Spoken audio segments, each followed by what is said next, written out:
بسم اللہ الرحمن الرحیم تنزل الملائکۃ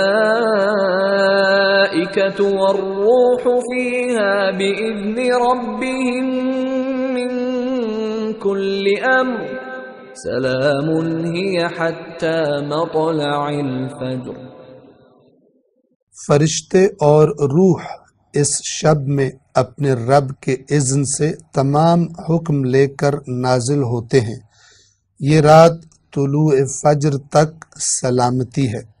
آیت نمبر 4 کے الفاظ کے معنی بیان کرتے ہوئے ہم الملائکہ کا معنی بیان کر رہے تھے۔ عرض کیا تھا اس کے بنیادی حروف میم، لام اور کاف ہے، اور اس سے جو الفاظ بنتے ہیں مالک، ملک، ملک، یہ ہم نے بیان کر دیے تھے۔ ملک یعنی بادشاہی، سلطنت اور اقتدار۔ اسی سے ایک اور لفظ ہے ملک۔ ملک کسے کہا جاتا ہے؟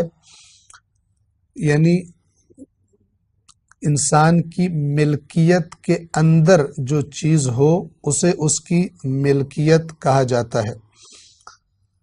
توجہ فرمائیں، اسی میم، لام اور کاف سے ایک اور لفظ بنتا ہے کہ جو ہم اس قرآن مجید کی آیت میں الملائکہ،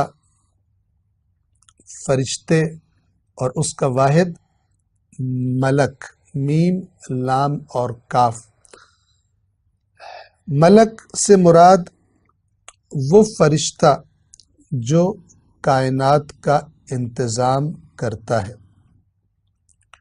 اور اس کی جمع یعنی وہ فرشتے کہ جو کائنات کا انتظام کرتے ہیں، اللہ کے حکم سے اس کائنات کے مختلف امور کو سنبھالنے اور چلانے پر مأمور ہیں، جیسا کہ قرآن مجید نے خود ان کے نام لیے۔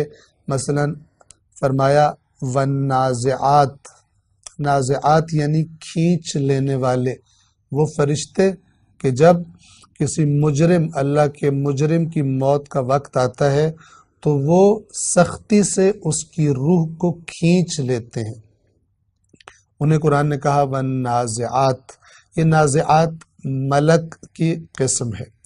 اسی طرح فرمایا مقسمات، تقسیم کرنے والے، وہ چیزیں کہ جو اللہ تبارک و تعالی نے ان کے ذمے کی ہیں کہ ان کو دنیا میں، کائنات میں کیا چیز کس جگہ پر جا کر رکھنی ہے، کس طرح تقسیم کرنی ہے، یہ کام کرنے والے۔ اسی طرح اور دیگر فرشتے کہ جن کے بارے میں روایات اسلام میں بہت سارا ذکر ملتا ہے، یہ اللہ تبارک و تعالی کے حکم سے اس کائنات کے نظام کو چلاتے ہیں۔ اس ملک کا معنی بہتر انداز میں تصور کرنے کے لیے اس کا جو ہم نے بنیادی معنی بیان کیا تھا میم، لام اور کاف کا، قوت والا، وہ اگر انسان کے ذہن میں رہے تو زیادہ بہتر طریقے سے تصور کر سکتا ہے کہ مثلا بادلوں کو چلانے والے، بادلوں کو اٹھانے والے فرشتے، بارشوں کو برسانے والے فرشتے، ہواؤں کو چلانے والے فرشتے، یا جن کے بارے میں روایات میں آتا ہے کہ اللہ نے ایسے فرشتے خلق کیے کہ جو مثلا ان کو خلق کی حالت رکوع میں کیا گیا اور قیامت تک وہ حالت رکوع میں رہیں گے، کچھ کو حالت سجدہ میں خلق کیا گیا اور وہ قیامت تک حالت سجدہ میں رہیں گے۔ یہ گویا کہ دینی زبان میں ذہنوں کو قریب کرنے کے لیے یہ تعبیرات اور یہ الفاظ استعمال کیے گئے، اور ہم دیکھتے ہیں کہ یہ جو قوتیں یا فورسز، اگر ہم ان کا نام رکھیں، کہ جو اللہ کے حکم سے کائنات کو چلاتی ہیں اور کائنات کو تھامے ہوئے ہیں، حتیٰ کہ جن فورسز کو ہم بعض اوقات صرف ان کے وجود کا احساس کر سکتے ہیں کہ کس طرح سے وہ فورس اور وہ طاقت عمل کر رہی ہے، ہم دیکھ سکتے ہیں ان کائنات کے اندر پیدا ہونے والی تبدیلیوں کو دیکھ کر، لیکن خود اس فورس کو ہم لمس نہیں کر سکتے، اس کو احساس نہیں کر سکتے، اس کی حقیقت تک نہیں پہنچ سکتے۔ مثال کے طور پر ایٹم کے اندر کیا طاقت ہے کہ جو اس کے نیوکلیس میں الیکٹرونز کو اور پروٹونز کو آپس میں تھامے رکھتی ہے، کہ اگر وہ طاقت یہ کام کرنا چھوڑ دے ایک لمحے کے لیے بھی، ایک لمحے کے ہزارویں اور کروڑویں حصے کے لیے بھی یہ کام چھوڑ دے، تو ہم تصور کر سکتے ہیں کہ یہ کائنات ایک دم سے غائب ہو جائے گی، یہ مادی کائنات، اس کا کچھ بھی نہیں بچے گا۔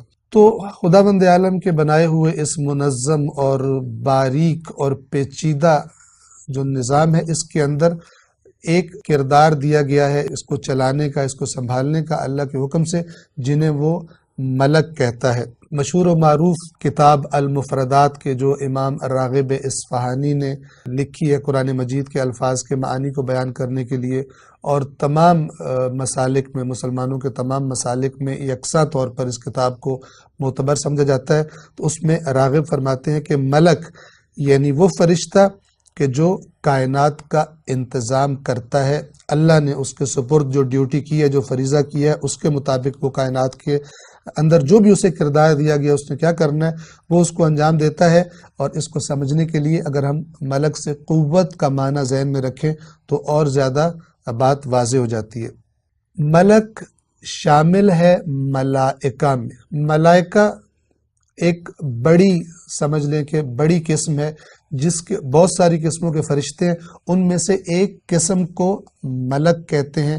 اور ملک کیا ہے؟ جیسا کہ ہم نے بیان کیا، کائنات کا انتظام چلانے والے، جبکہ ملائکہ وہ اس سے بھی دیگر کاموں پر، امور پر اللہ کی طرف سے مامور ہے۔ مثال کے طور پر وہ فرشتے کے جو وحی لے کر انبیاء کی طرف آتے ہیں، یا وہ فرشتے کے جو مثلا دیگر امور پر اس ملک کی ڈیوٹی کے علاوہ دیگر ڈیوٹیوں پر مامور ہیں، ان کو ملائکہ کہا جاتا ہے۔ جو بات انشاءاللہ ذہن نشین رکھیں گے وہ یہ کہ ملک خاص قسم کے ملائکہ کو کہتے ہیں، تمام ملائکہ ملک نہیں ہوتے۔ ملک ملائکہ میں شامل ہے لیکن تمام ملائکہ یہ ملک نہیں ہوتے۔ اور یہ جو ہم فرشتہ سنتے ہیں ملک الموت کے، جو انسان کی روح کو قبض کرنے پر مأمور ہے، یہ بھی انہی فرشتوں میں سے ہے کہ جو اس کائنات کا انتظام چلانے پر مأمور ہے۔ تنزل الملائکہ یعنی ملک ہوں یا دوسرے فرشتے ہوں، یہ اس رات میں نازل ہوتے ہیں۔ انشاءاللہ اس آیت کو جاری رکھیں گے۔ والسلام علیکم ورحمۃ اللہ وبرکاتہ۔